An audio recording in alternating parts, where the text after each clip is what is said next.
My name is Sarah. I'm 38, a mother of two. And for the past 14 years, I've lived what most people would call a perfect life. A kind husband, two healthy kids, a safe home, and a quiet routine. From the outside, everything looked fine. But on the inside, I felt like I was slowly fading. My husband Rashid is a good man. He really is. Honest, hardworking, reliable. The kind of man people admire. But even good men can forget how to love. Over the years, something between us dimmed. It didn't vanish all at once. It was slow, like paint losing its color. We still talked, but only about school schedules and grocery runs.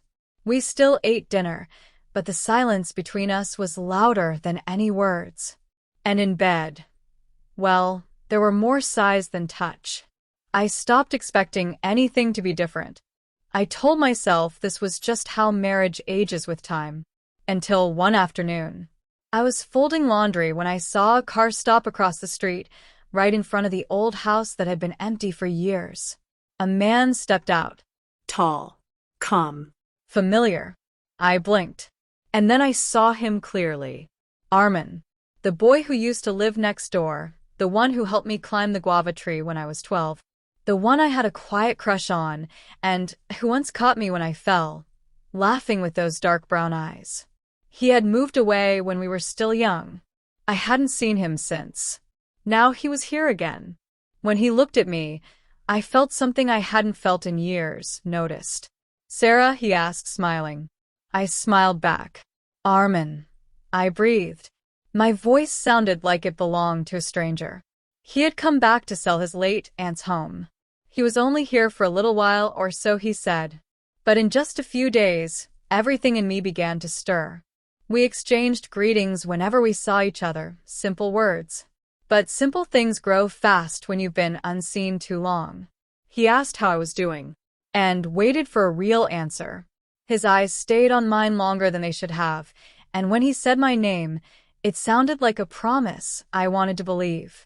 At night, lying next to Rashid, I stared at the ceiling, wondering how one small moment with someone else could make me feel like more than just someone's wife. Rashid didn't notice. He was always drained, always far away. One evening, after another wordless dinner, I stepped outside to breathe. The sky was glowing with soft pinks and gold. And there was Armin again, on his porch, holding a cup of coffee, watching the sky like it whispered secrets to him. I don't know what made me walk over. Maybe it was the quiet. Maybe it was the way I hadn't felt joy in so long. Or maybe it was something deeper, something I hadn't dared to name. "Can I sit with you?" I asked. He smiled. "I hoped you would." We didn't talk much at first. Just watched the sunset. The silence wasn't awkward. It felt safe, like the space between two heartbeats. "Sarah," he said softly, "are you happy?" I looked at the sky. "I don't know." He turned to me. For a second, everything froze. No kids. No dinner. No worn-out husband. Just his gaze and mine. Then, like it had been waiting, the sky roared with thunder. Rain came down heavy and wild. "Come inside," he said, taking my hand as we ran toward his door. We were drenched and laughing. I hadn't laughed like that in ages. "You're soaked," he said, handing me a towel. Our hands brushed, and didn't pull away. My chest thudded like it remembered something I hadn't felt in a long time. Inside, with the storm crashing outside, I felt something that both scared and thrilled me. He didn't move closer. He didn't touch me. But the air between us felt like a question that was waiting for an answer. "I've thought about you," he said, voice low. "All these years, you've stayed in my memory." I swallowed hard. "I know you're married," he said gently. "I'm not trying to ruin anything. I just see you. And I think you haven't been seen in a long time." His words hit something raw inside me. I wanted to deny it, but I couldn't. For 4 years, I'd felt like a shadow. Always giving. Always pretending. Always doing what a wife should do. I stood up. I should go. He didn't stop me. just walked me to the door. The rain had softened to a whisper. As I stepped outside, he said, "If you ever want to be seen again, you know where to find me." Days went by, But something inside me had changed. Rashid noticed eventually. One morning over breakfast, he looked at me and said, "You've been quiet." "I've always been quiet," I replied, holding my coffee cup like a shield. He didn't ask more. That was the problem. He never asked more. Later that week, I saw Armin again. At the grocery store this time. A coincidence? Maybe. Maybe not. We stood in aisle 3, between cereal boxes and aching hearts. "You look tired," he said. "I don't sleep much anymore." "I can tell." Our fingers touched, reaching for the same coffee. That little spark lit again, sharp and real. "Why do you keep punishing yourself, Sarah?" he asked. I closed my eyes. "Because if I let go, I don't know who I'll become." He stepped closer. "Then let's find out." That night, I didn't go home right away. I drove past our street. I parked in front of Armin's house. And waited. When the lights in my house went dark, I called him. "Sarah," he said, his voice thick with sleep. "I'm outside." He opened the door almost instantly. I didn't say a word. I just walked into his arms. We didn't kiss. We didn't speak. We just held each other, like something long buried had finally risen. "I don't want to destroy my life," I whispered. "Then don't," he murmured. "Let's build a new one. And the kids, Rashid, I'm not asking you to run. I'm asking you to return to yourself." His words sank deep.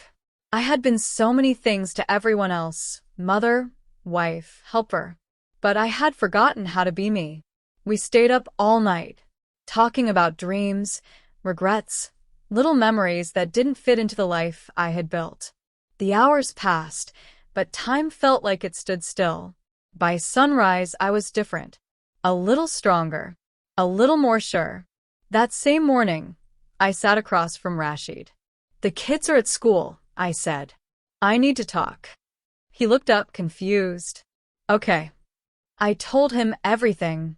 Not about Armin, but about the years of emptiness, the loneliness, the pretending. To my surprise, Rashid cried. "Why didn't you tell me?" he asked.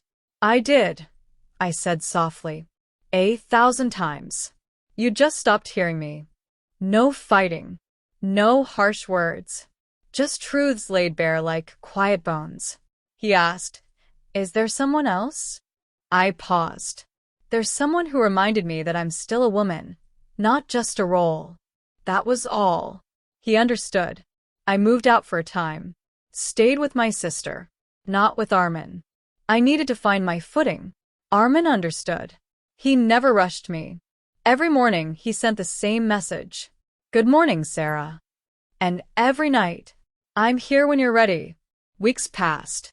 I began therapy. Rashid and I agreed on a peaceful separation. The children accepted it better than I expected. Maybe they already knew. Maybe they'd felt the silence too. Then, on another rainy afternoon, just like that first night, I stood on Armin's porch. But this time I was ready. He opened the door. He didn't ask anything. I stepped into his arms.